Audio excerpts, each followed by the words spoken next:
Hey, good morning, everyone. Happy Monday morning to you, and welcome back to Morning Musings. Hope you had a fantastic weekend. Hope everything was safe. Hey, you know what? Here we are on Christmas Eve. Guess what that means? I won't be with you for the rest of the week. Going to enjoy family, going to enjoy the holidays, I'm going to kick back and really do some,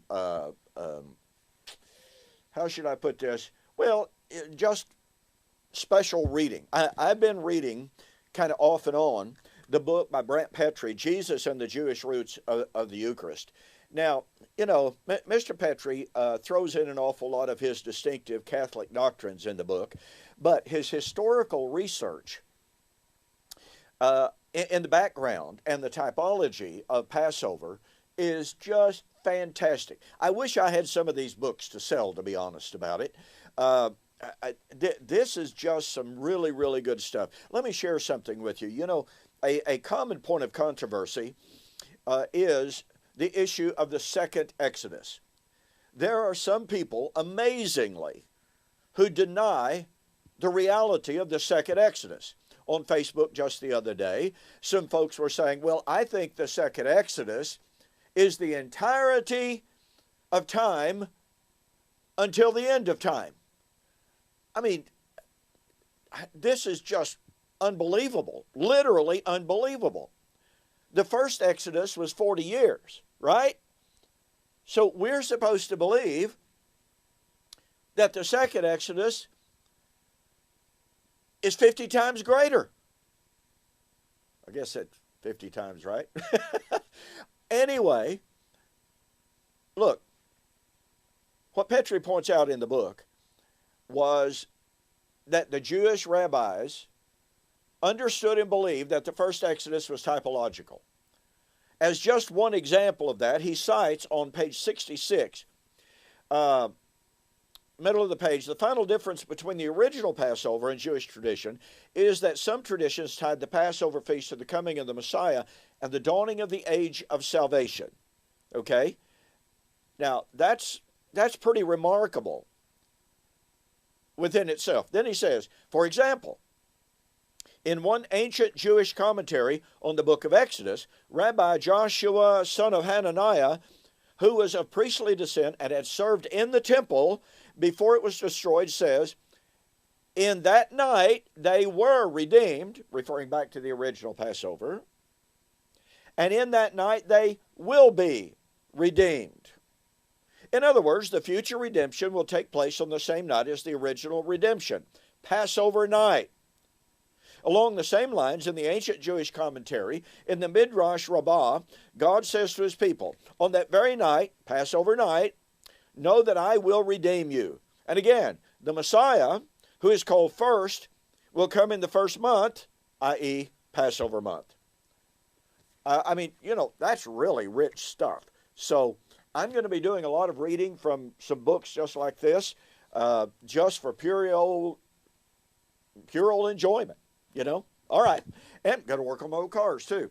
Well, again, thank you so much for joining me here on Morning Musings. By the way, obviously, we don't have much time left here at the end of the year. The end of my 3-book special, The Resurrection of Daniel, chapter 12, verse 2, Fulfilled or Future, Like Father, Like Son on Clouds of Glory, and Blast from the Past, The Truth About Armageddon. If you purchased those 3 books separately, they would cost you over $61. Until the end of December, it ends on my birthday, December 31st. Total cost to you is $40. That's delivered price. That's U.S. orders only. I can't make the offer for out of country orders. Now, listen, I'm so thankful for the wonderful response to this fantastic special. I got caught short. I ran out of books. I've got a stack of orders laying right over there that I have to fill. I hope that you'll be patient with me on this. My new inventory is supposed to be in no later than, guess what? Wednesday. Won't make it Wednesday, pretty obviously. But the moment I get my new inventory in, I will be mailing and shipping these orders off ASAP. So again, I apologize for any delay in shipping your order to you. If you haven't gotten it and you're wondering where it was at, it's because the response to the special offer has been so good. And I just simply got caught short and didn't have enough inventory on hand. Okay? But again, thank you so very much. All right. So here on my only video for this week, we're looking at Matthew chapter 24, where in verse 29, and I've been looking at the word immediately and what that means. You cannot extrapolate it out for 2,000 years. The linguistics do not allow it. I've been examining that in light of the tribulation, in light of the abomination. And so today I just simply want to recapitulate here in the few moments that I've got left. I want to recapitulate how significant this context really is.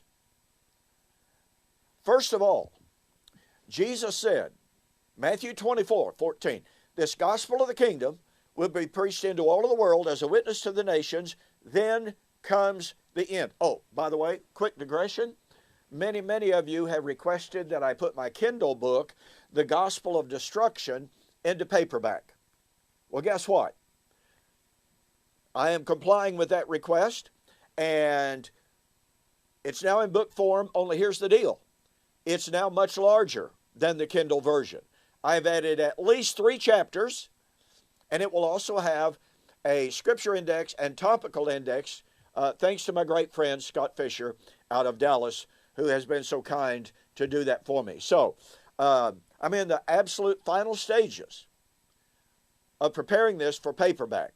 Lord willing, within a month of the new year, this book will be introduced in paperback form. And again, it's much larger. The paperback form will be much larger than just the Kindle version. So you can be looking forward to that. So anyway, back to the point.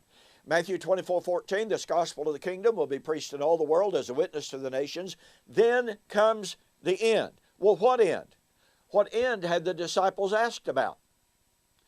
The end of the age that was tied to the temple at Jerusalem. And that cannot be the current age. The current age, the Christian age, the quote, Christian enterprise, unquote,